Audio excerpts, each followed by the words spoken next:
ఏ వ్యాపారస్తే పరుపుల కంపెనీలు బతకనివ్వరా? మీరు బంగారం గురించి చెప్తారు, బంగారం కంపెనీలు బతకనివ్వరా? ఇలా చెప్తా ఉంటారండి. దానికి ఒక క్లారిటీ చెబుదాం అనుకున్నా. బతకనివ్వకపోవటం కాదండి, ఇక్కడ కస్టమర్కి కమ్యూనికేషన్ చేయడంలో తప్పులేదు, కానీ రాంగ్ డైరెక్షన్ చేయకూడదు.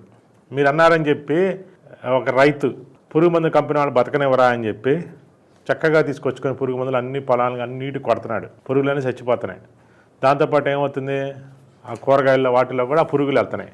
అవి తిన్న వాళ్ళు ఏమవుతున్నారు, రోగాల పాలే వాడిపోతున్నారు. పురుగుల మందుల కంపెనీ వాడిని బతికించడం కోసం హాస్పిటల్లో రకరకాల రోగాలు వచ్చి రకరకాల బాధలతోటి రకరకాలుగా చచ్చిపోతున్నారు. సపోజ్ నేను ఆర్గానిక్ పంట పండించండి, ఆర్గానిక్ తినండి, పురుగు మందు కొట్టద్దు అంటే ఒకవేళ పురుగుల మందుల కంపెనీ వాడు ఒక మెసేజ్ ఇలా పెడతాడు, మేము పురుగుల మందుల కంపెనీలు బతకనివ్వరా, మేము బతకద్దా అని అడుగుతాడు. దానికి ఎట్లా ఉంటుందో దీనికి కూడా అలాగే ఉంటుందండి. ఏదైనా సరే వ్యవస్థలో ఉన్నప్పుడు 10 మందికి మంచి జరిగేదిగా ఉండాలి.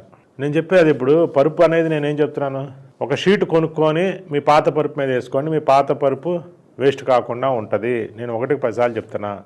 మీ పాత పరుపు చండాలంగా ఉంది, ఎండలో పెట్టండి. 2 ఇంచ్ లాటెక్స్ మా దగ్గర పెట్టాను, అది పంపించి దానిపైన వేసుకోండి. మీది 4 అంగుళాల పరుపు, ఇది 2 అంగుళాలు 6 అంగుళాలు జిప్పు కవర్ పంపిస్తాను, కొత్త పరుపు అయిపోయింది. మీది 8 అంగుళాల పరుపు, 2 అంగుళాల లాటెక్స్ పంపిస్తాను, 10 అంగుళాల పరుపు అయిపోయింది. లాటెక్స్ పెట్టే డబ్బులు లేవు, సూపర్ సాఫ్ట్ తీసుకోండి, ఇప్పుడు 6,000కి వస్తుంది, జిప్పు కవర్ పంపిస్తాను, దాంట్లో పెట్టేసేసుకోండి, సమస్య సాల్వ్ అయిపోద్ది కదా. దానికి కంపెనీలు బతకనివ్వరా, కంపెనీలకు వ్యాపారం లేకపోతే ఎట్లా అని చెప్తారు. ఇప్పుడు పాత పరుపుని తీసుకొచ్చి ఏం చేస్తారండి, తీసుకొచ్చి బయట ఎక్కడో పారేస్తారు. అప్పుడు ఏమవుతుంది, పర్యావరణం చెడిపోద్ది.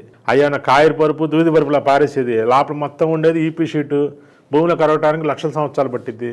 ఫోమ్ పరుపులు వేల సంవత్సరాలు పట్టిద్ది భూమిలో కలవాలంటే, పెట్రోల్ ప్రొడక్టు.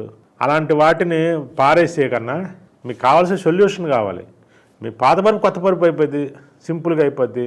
నిద్ర దేవుడు ఇచ్చిన వరాను అండి, ఆ వరాన్ని వరం పరుపుతో నిలబెట్టుకోండి.